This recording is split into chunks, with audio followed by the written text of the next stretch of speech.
Ndabashuhuje mbifuriza amahoro y'Imana. Uyu munsi ndababwira ibintu bitanu bitumye umubyibuho udakunze kutuvaho ukatwomaho. Ni ibintu bitanu abantu bagiye bibeshyaho cyane bigatuma babyibuha kandi bakarwara n'indwara zirimo indwara ya diyabete. Icya mbere mpereyeho ni ifunguro rya mu gitondo.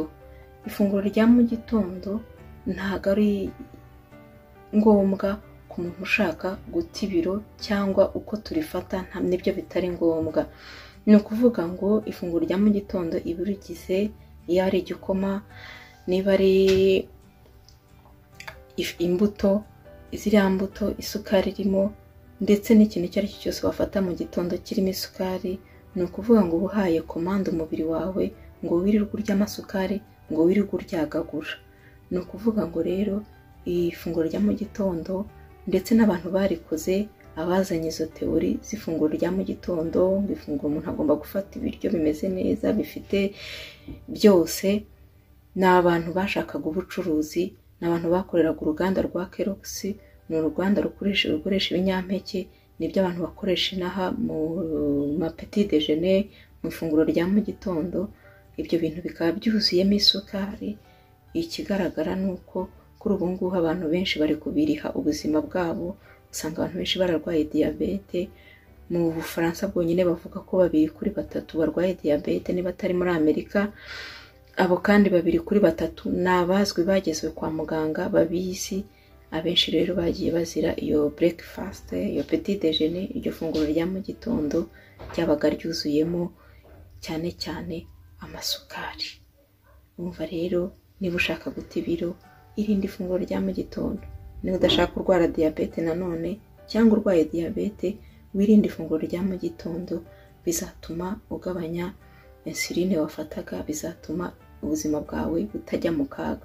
Kuko diyabete nubwo ari indwara, ntabwo ari virusi, ntabwo ari bagiteri, iterwa n'ibyo turya, iterwa n'uko iyo insuline ariyo ishinzwe gutunganya ibyo mu mubiri twayicokojeje.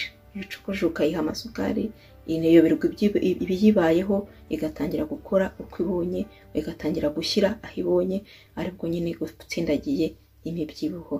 Ikindi cya kabiri ni imbuto. Imbuto ntabwo ari igitekerezo cyiza kurya imbuto mu gitondo, kuko imbuto iba irigize n'isukari yitwa fructose. Fructose nayo ni isukari, ndetse kugira ngo nabimenye, isukari isanzwe igizwe na glucose na fructose muri 50 kuri 50. Ni ukuvuga rero iyo uriye imbuto uriye isukari, ntaho bitaniye no kuyirigata cyane. Iyo tumubyibuho uretse ko ari isukari nziza nyine, nko kurya ubuki, ariko byose byitwa isukari, byose bikora ikinure, byose bishobora kuduha umubyibuho mu buryo bworoshye. Donc rero niba ushaka kunanuka, imbuto cyane cyane inanasi, umuneke, watermelon, biriya byose ni amasukari. Ni ukubyirinda.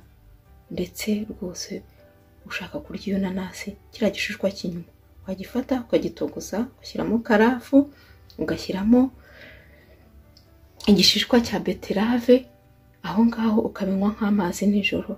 Na beterave nayo ntiwashyiramo nyinshi. Ibyo ngibyo bigufasha gukura ibibyibushya mu mubiri, ndetse bifasha abagabo cyane bafite ikibazo cyo kujya kwihagarika, kubafasha kujya kwihagarika, nyuma bakaba birinze indwara bagira iyo bagize imyaka 50, icyo bita prostate. Ikindi abantu bibeshya, siporo ni 10%. Nacyo ni ikibeshyo bagiye batubwira, gukora siporo urananuka. Ni byiza gukora siporo, ariko yo yonyine ntacyo yagufashaho. Ikindi abantu bagiye batubwira, nagiye ngarukaho cyane, ibirayi n'umuceri. Ibirayi n'umuceri ntabwo byagufasha mu kunanuka. Bigabanye rwose ku buryo bufatika.